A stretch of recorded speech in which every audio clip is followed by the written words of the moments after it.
So we're here, standing right behind the beautiful Cholmondeley Castle, with TV's very own Nick Knowles. So, I did that up recently. I can see it's one of your jobs. Beautiful, isn't it? Who's the bloke on the show with you? You always pick on. It was a 3-bedroom semi, and we just with a bit of stone cladding. Amazing what you can do with a bit of IKEA. Throw pillows. We've made it into that. Beautiful, that is. Is it lovely? It's a touch. Do you know the only thing wrong with that? It's not mine.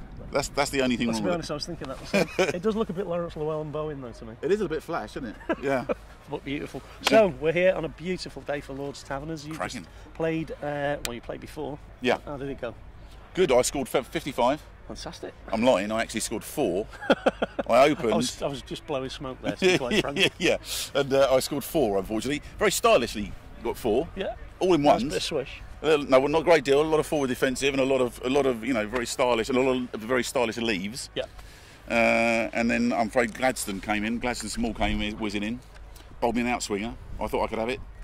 Third slip. Gone. Very ugly. But we managed to rack up the massive score in 30 overs of 124.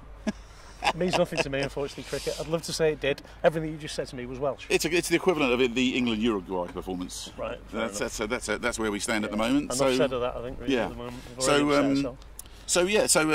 In the second half, what we're doing at the moment is plying the opposition with drink over lunch in what will undoubtedly be a failed attempt to get them to play badly. I must admit, I was sat in there before looking at everyone and I was thinking how they're going to play a game of cricket now, but you know. See, I'm the only one not drinking.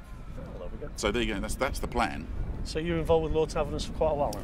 Well, on and off over the years, it's very difficult for me to get away to play these games, and I've been meaning to come to this. I played it 6 years ago, and the 5 years intervening, I've said yes, and then had to cancel because of work, which is one of the problems. But this year, I got free, so I was really pleased to get up here and support it because they do such amazing work. They were telling me 180,000 kids last year were helped. It's amazing. Which is just extraordinary. They raised £3 million doing stuff like this all around the country. £3 million. That's a lot of money.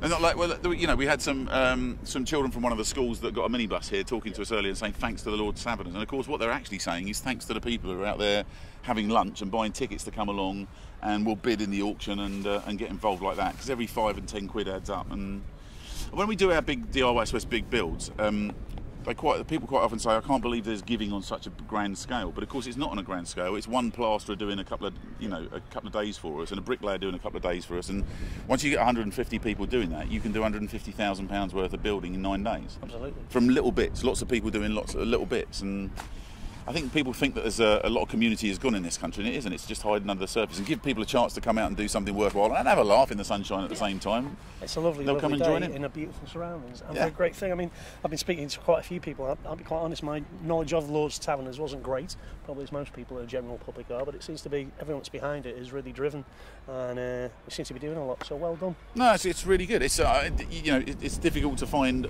anything wrong with it, and of course there are, as well as the Lord's Taverners, there are lots of other organisations around the country that are doing this. And times, we all know that money's been tight, but still people are sticking their hands in their pockets. And I'm involved with Comic Relief, and they turned over 70 million last time round. And it's just the British public are absolutely extraordinary and continue to be extraordinary. I think we live in a very charitable nation. So, I think we do. No, it's good. Have you had a go at the ha-ha yet? Have you fallen in it yet? Is that the ha-ha? Do you know what ha-ha is? No, but I'd like to know. It's a ditch that you can't see from the castle side. The idea being so you don't get caribou on the lawn. Right. Or sheep, or whatever it is. Caribou. Yeah.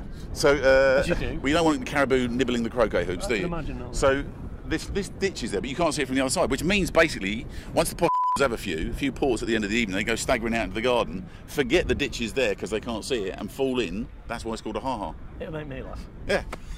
On that note. See how many are in there at the end of it. Cheers, bud. Nice to talk to you. Cheers.